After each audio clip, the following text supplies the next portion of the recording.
বাংলাদেশের পরিস্থিতি দিনের পর দিন খারাপের থেকে অতি খারাপের দিকে এগোচ্ছে।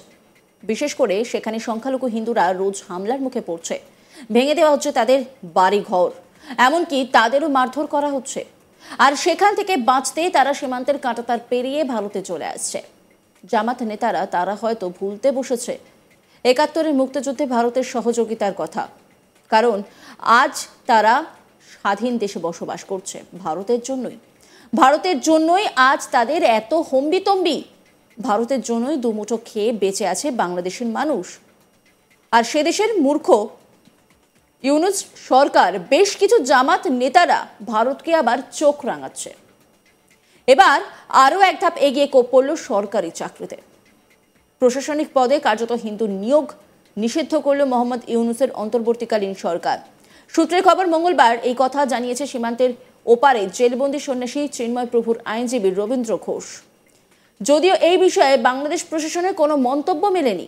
যদিও এটা হয়ে থাকে, তাহলে ভারতে থাকা বাংলাদেশিদের কি হবে, যারা এদেশের বিভিন্ন জায়গায় কর্মরত? ভারত যদি বাংলাদেশের দেখানো পথে হাঁটতে থাকে, তাহলে লাখ লাখ বাংলাদেশি কর্মহীন হয়ে পড়বে, না খেয়ে মরতে হবে।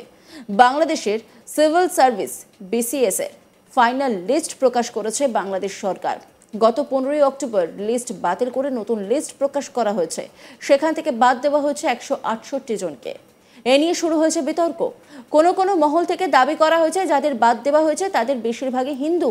বাংলাদেশের বিসিএসে পাশ করেও হিন্দু চাকরি প্রার্থীদের নাম বাতিল করে দেওয়া হয়েছে। মঙ্গলবার কুণাল ঘোষের সঙ্গে দেখা করে এই দাবি করেছেন চিন্ময় কৃষ্ণের আইনজীবী রবীন্দ্র ঘোষ। তবে অসমর্থিত সূত্রে খবর যে 168 জনের নাম বাদ দেওয়া হয়েছে তাদের বেশিরভাগই হিন্দু ধর্মাবলম্বী মানুষ। এই পরিস্থিতিতে প্রশ্ন উঠছে, 3 মাসের মধ্যে এই বিজ্ঞপ্তি বদল করে বেছে বেছে কেন সনাতনীদের বাদ দেওয়া হলো? 43তম বিসিএস এর যে তালিকা বেরিয়েছে সেই অনুযায়ী প্রশাসন ক্যাডারে যে 26 জনকে বাদ দেওয়া হয়েছে তাদের মধ্যে 13 জনই হিন্দু। পররাষ্ট্র ক্যাডার যেখানে যে 5 জন বাদ পড়েছেন তাদের মধ্যে 2 জন হিন্দু। কাস্টমস ক্যাডারে 3 জনের মধ্যে 1 জন হিন্দু। পুলিশ ক্যাডারে 8 জনের মধ্যে 2 জন হিন্দু। এছাড়াও ট্যাক্সে 7 জনের মধ্যে 5 জনই হিন্দু। সমবায় ক্যাডারে 3 জনের মধ্যে 1 জন হিন্দু এবং রেলওয়ে ক্যাডারেও 1 জন বাদ পড়েছেন, তিনিও হিন্দু ছিলেন। ফুডেও 3 জন বাতিল হওয়া চাকরি পাওয়াদের মধ্যে 2 জন হিন্দু। বাংলাদেশ থেকে সূত্র মারফত খবর যা পাওয়া গেছে তাতে 43তম বিসিএস ক্যাডারের 15ই অক্টোবরের যে গ্যাজেটটা বের হয়েছিল তা পরে স্থগিত হয়ে গিয়েছিল। দিন কয়েক পরে গ্যাজেটটা ফের বার হয়। সেখানে সব হিসাব নিকেশ বদলে যায়।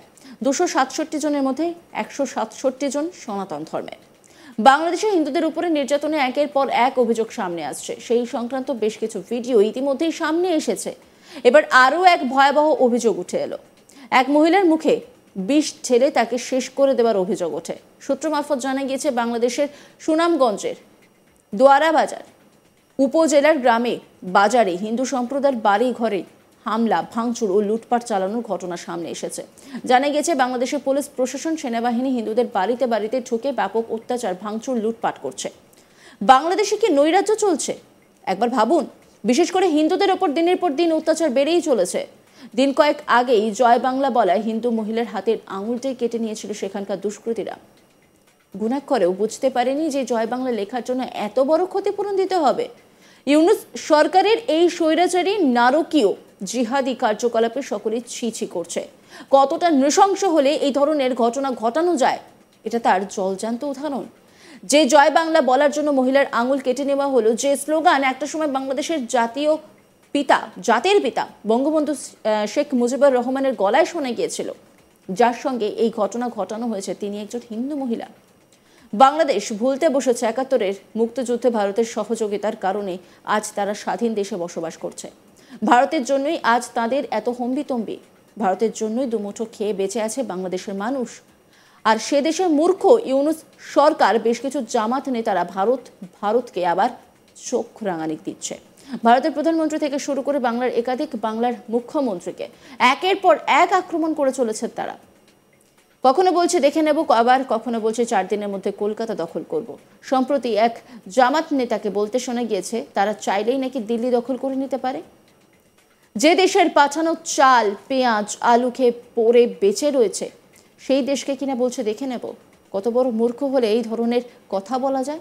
আর বাংলাদেশের ভয়াবহ পরিস্থিতি বা নগ্ন রূপ গোটা বিশ্ববাসীর কাছে আর অজানা নেই। গোটা বিষয়টাই সকলের কাছে স্পষ্ট। ভারতের বিরুদ্ধে একাধিক কুরুচিকর মন্তব্য করলেও ভারত কিন্তু সব সময় বাংলাদেশের পাশেই থেকেছে এবং সাহায্যের হাত বাড়িয়ে দিয়েছে। সম্প্রতি ফের ভারত বাংলাদেশকে বিপুল চাল রপ্তানি করে সাহায্য করেছে।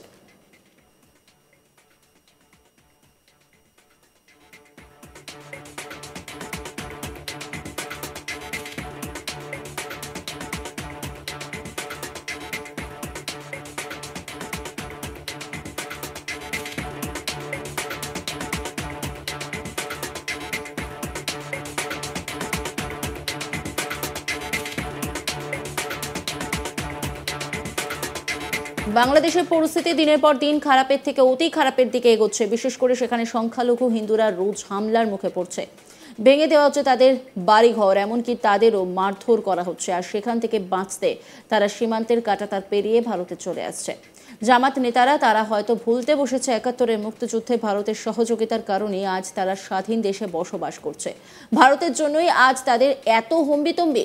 ভারতের জন্যই দুমুঠো খেয়ে বেঁচে আছে বাংলাদেশের মানুষ। আর সে দেশের মূর্খ ইউনিস সরকার, বেশ কিছু জামাত নেতারা ভারতকে আবার চোখ রাঙাচ্ছে। এবার আরও এক ধাপ এগিয়ে কোপ পড়ল সরকারি চাকরিতে। প্রশাসনিক পদে কার্যত হিন্দু নিয়োগ নিষিদ্ধ করল মোহাম্মদ ইউনুসের অন্তর্বর্তীকালীন সরকার। সূত্রের খবর, মঙ্গলবার একথা জানিয়েছেন সীমান্তের ওপারে জেলবন্দি সন্ন্যাসী চিন্ময় প্রভুর আইনজীবী রবীন্দ্র ঘোষ। যদিও এই বিষয়ে বাংলাদেশ প্রশাসনের কোনো মন্তব্য মেলেনি। যদি এটা হয়ে থাকে তাহলে ভারতে থাকা বাংলাদেশিদের কি হবে, যারা এদেশের বিভিন্ন জায়গায় কর্মরত? ভারত যদি বাংলাদেশের দেখানো পথে হাঁটতে থাকে তাহলে লাখো লাখো বাংলাদেশিরা কর্মহীন হয়ে পড়বে, না খেয়ে মরতে হবে।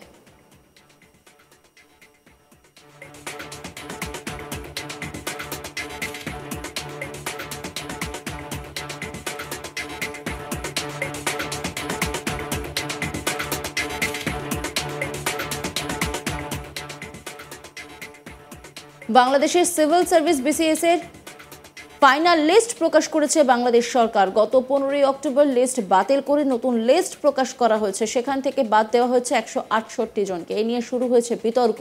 কোনো মহল থেকে দাবি করা হয়েছে যাদের বাদ দেওয়া হয়েছে তাদের বেশিরভাগই হিন্দু। বাংলাদেশের বিসিএস এ পাশ করেও হিন্দু চাকরি প্রার্থীদের নাম বাতিল করে দেওয়া হয়েছে। মঙ্গলবার কুণাল ঘোষের সঙ্গে দেখা করে এই দাবি করেছেন চিন্ময় কৃষ্ণের আইনজীবী রবীন্দ্র ঘোষ। অন্যান্য খবরের আপডেটের জন্য অবশ্যই নজর রাখুন আজ তাক বাংলার ইউটিউব স্ট্রিমিংয়ে। লাইক, কমেন্ট, শেয়ার এবং সাবস্ক্রাইব করতে ভুলবেন না।